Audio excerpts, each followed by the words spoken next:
How to record the drums in the home studio. Drum recording is one of those things that you need to get right.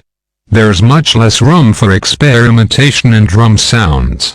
What I mean to say is, you can have the most alternative guitar sound or affected vocal sound in the world, but if the drums don't sound right, nobody is going to care. Sure, you can experiment with different mixing techniques and try different production tricks later down the line, but the first order of business is to nail the drum sound.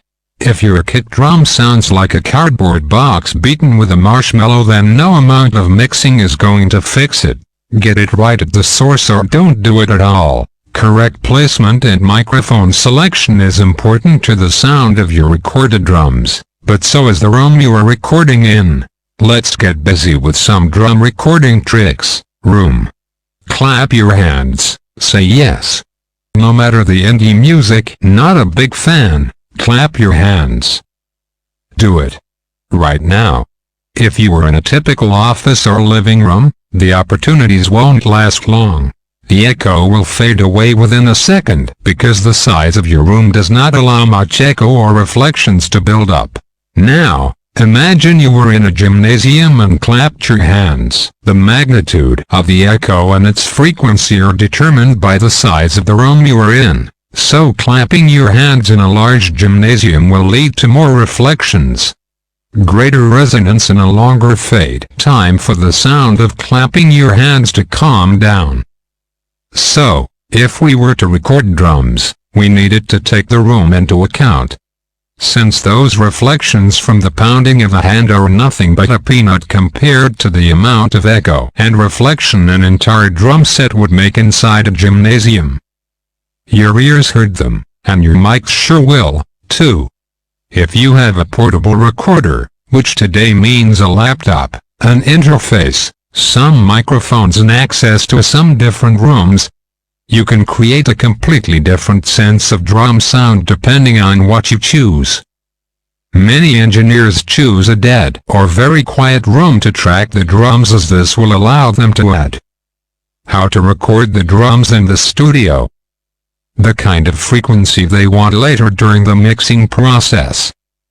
While this method is sound and valid, just look at all those great rock recordings that were made before the digital resonance came to light.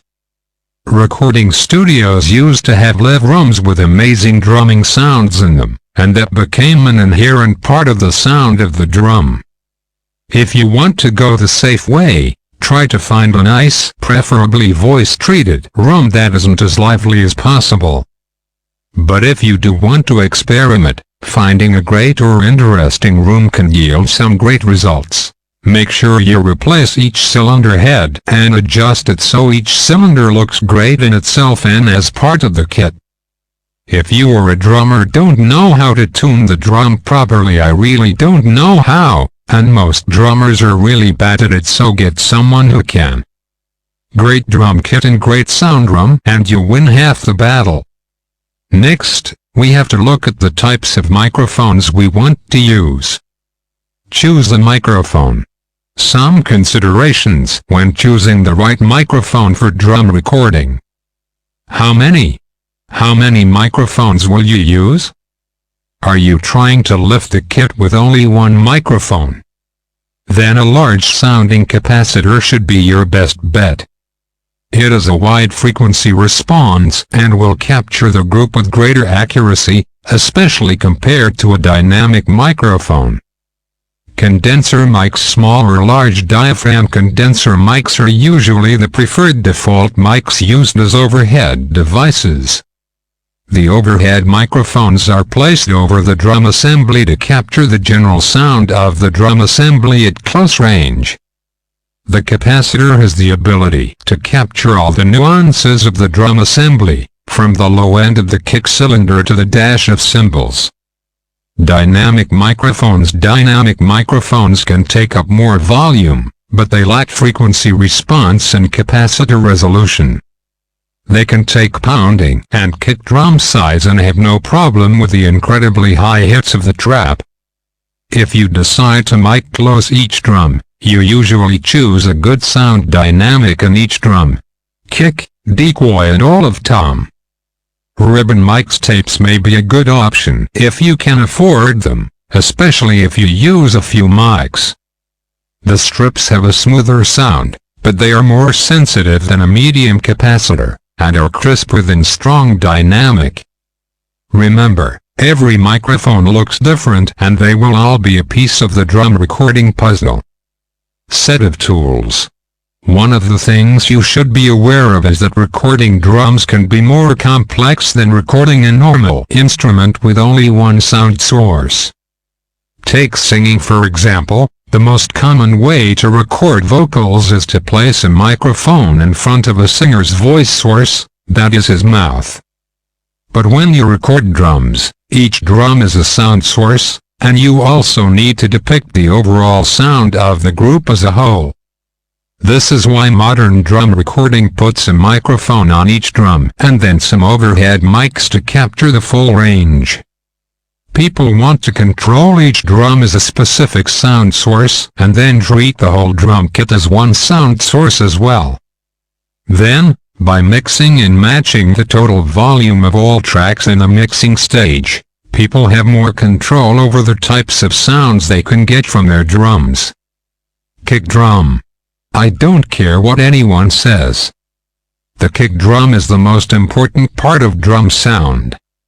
You could argue that the snare sound is all you want, which is definitely important, but if the kick drum lacks strength and definition, then the whole drum sound will suffer. A kick drum is also the hardest sound to get properly given that the position of the microphone plays a pivotal role. Microphone. Your best bet, if you only use one microphone for drum recording, is a large dynamic microphone, such as the XD112, AUDEX D6, or Shure Beta 52A. They usually have the necessary frequency response to get the thick low end paired with hitting the beater. Placement. The default to try is the inside of the outer head only. I hope there is a hole in the outer head, pointing towards the axis, or slightly away from it towards the beater. In this position, the microphone is far enough away to capture both the boom and the sound. Microphones near the inner head, the side of the beater, cannot capture the full resonance of the drum, because they face away from the drum and capture too much click of the beater. Placing the microphone outside of the casing can give you great results. But there is a possibility that the microphone picks up a lot of bleeding from other drums and that it will lack definition from the beater. Great if you want natural bass drum sound, but bad if you want thick, isolated clicking. The best of both worlds?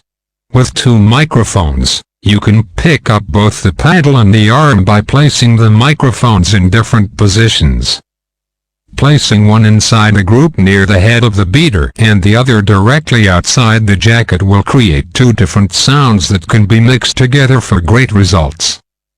Boundary or PZM pressure zone microphones work well inside because they interact well with transients and can usually sit on the cover.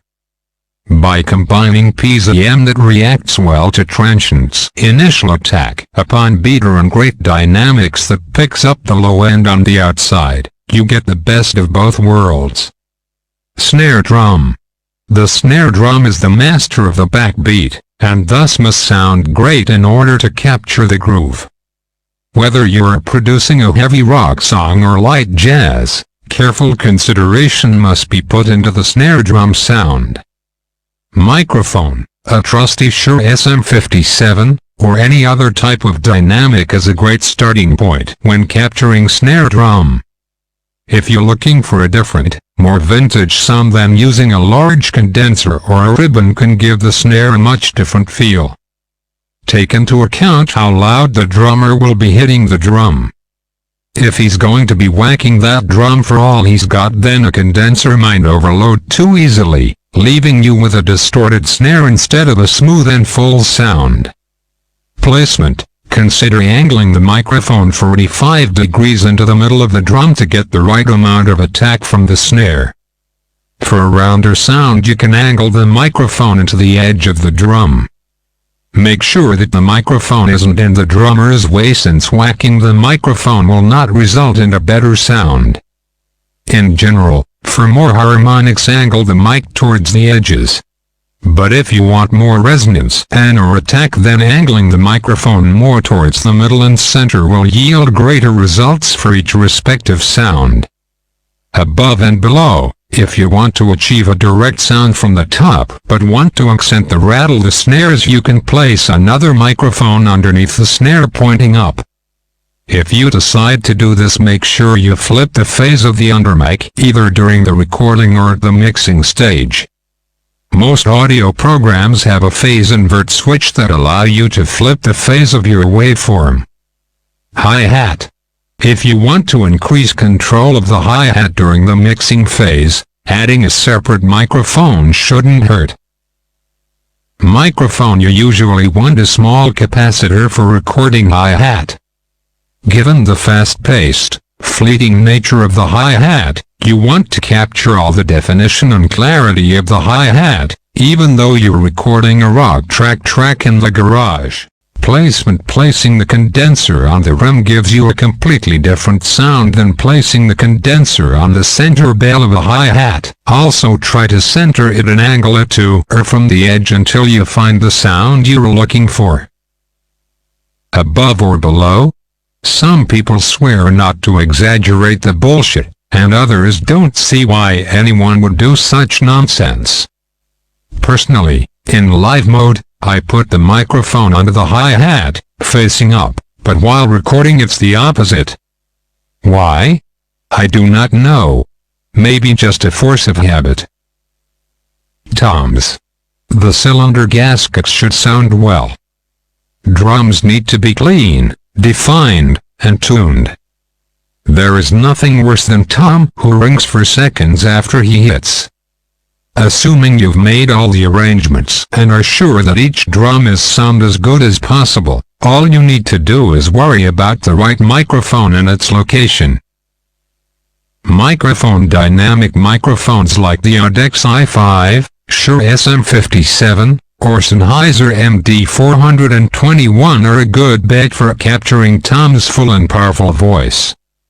Especially if you play any kind of rough music, going dynamic is the way to go. Experienced engineers sometimes use capacitors and even strips.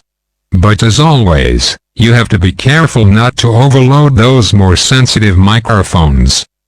Every sound company has a drum kit that is usually a good bet if you don't have anything to work with. Placement: the placement of the microphone is very similar to that of the snare drum.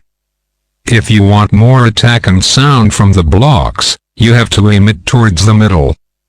If you want a thicker sound, you have to point it down toward Tom's edge so that the microphone picks up the full resonance of the boom. Under it as well. If you have an awful lot of mics, a great set in a nice sound room, then you'd add more mics to the sound, right? Yes, well and no. But the same rules apply as if you were recording the trap with two microphones. Beware of phase and make sure both mics pick up on something different. Overheads. Overheads are usually placed over the drum kit, both to capture the complete kit but also to accent the sounds of the cymbals. There are a few microphone techniques that you can use to accurately and effectively capture both the cymbals and overall drum kit. You don't have to worry about phase problems when using the stereo technique, since they are a coincident technique, meaning that you place them beside each other at a 90 degrees angle facing down onto the drum kit. A B. This is the typical one microphone over each side of the drum kit. For example, if we are recording a minor blues shuffle, we might like to record that crucial ride cymbal, giving you added control over its sound during the mixing stage. Room ambience. We've talked about how to mic up every individual sound source of the drum kit. When we use room microphones, we want to capture the complete kit as well as the room that is complementing it. If you are in a dead room, there should be more thought put into capturing the kit as one instrument, Whereas in a great sounding room, there is more preference to finding a good spot where the room and reflections help heighten the drum sound to a different level. I'd like to say that anything goes here. If you are trying to get a nice sounding complete drum kit sound, then a large condenser will do the trick. However, ribbon microphones can do a very similar job, and often a better one since they sound so good. Even normal dynamic microphones can be used to get an extra dimension to the drum kit by placing it in the room. Placing a simple SM57 in front of the kit facing up towards the ceiling can give you some ambience from the room.